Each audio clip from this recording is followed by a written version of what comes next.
All right. One peculiar thing about Christmas is sharing of love and gifts. In that spirit, the Apex Igbo socio-cultural group Ohanaeze Ndigbo has asked the federal government to release the leader of the proscribed Indigenous People of Biafra, IPOB, Nnamdi Kanu, as a Christmas gift for the Southeast region. The Vice President of Ohanaeze Ndigbo Worldwide, Damian Okeke Ogene, said anything short of Kanu's release meant the hope of the people of the Southeast has been dashed this Christmas. Jide, this is a big one.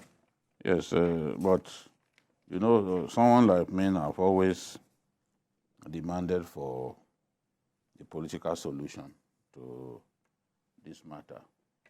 Kanu's matter will come up at the Supreme Court. Judgment will happen on the 15th of this month. 15th of December. 15th, yes. Of this month. So if the Supreme Court let him off the hook. If the Supreme Court gives him, releases him, we expect that, I mean, if he wins the case, because the federal government appealed, he won at the level of the appeal court.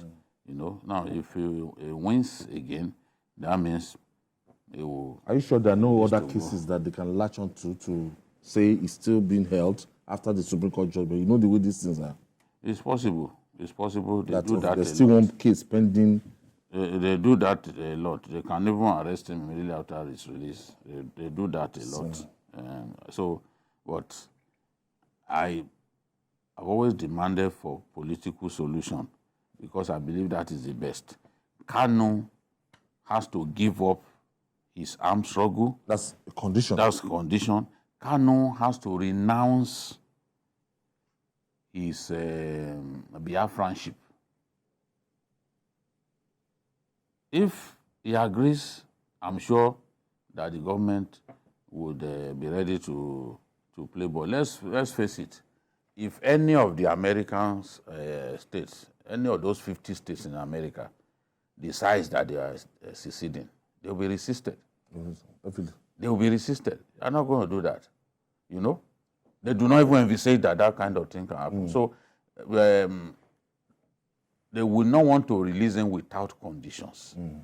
You know? Even when they were pleading that he should be released to people like Mbazulike Amechi, the late First Republic minister, what he kept saying was that, look, he listens to me.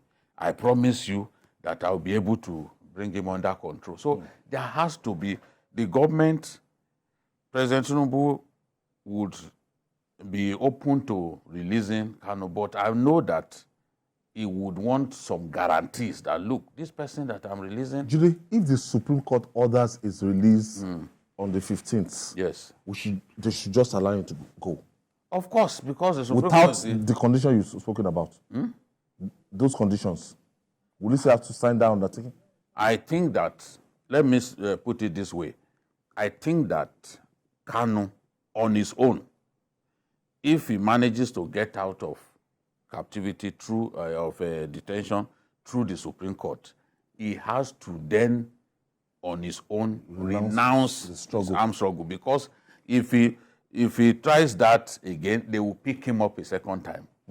So as far as that. Well, I asked the question: if he has had to go through all of this, and at the end he wins his case in court, do we not think that he will be better emboldened, having suffered for the cause in court? You know, strategy and everything. Strategy would demand that the government should not wait for Friday. The case is this Friday.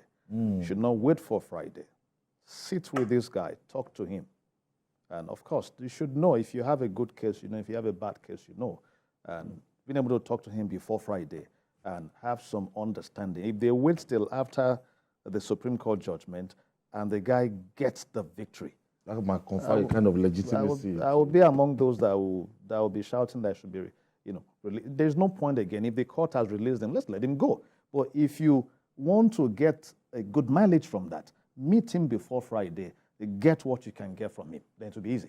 I think also that Kanu has changed in the last few months. Yeah. Because when when Eze Chukwuemeka of Enugu Aguleri went to see him along with Ifeanyi Uba, that was the point when he said, okay, I don't want to sit at home again. And he put it in writing that from now on, whether on Mondays when I'm taken to court or any other day at all, he knows the impact on the economy of the place. Do not sit at home again. He cancelled it.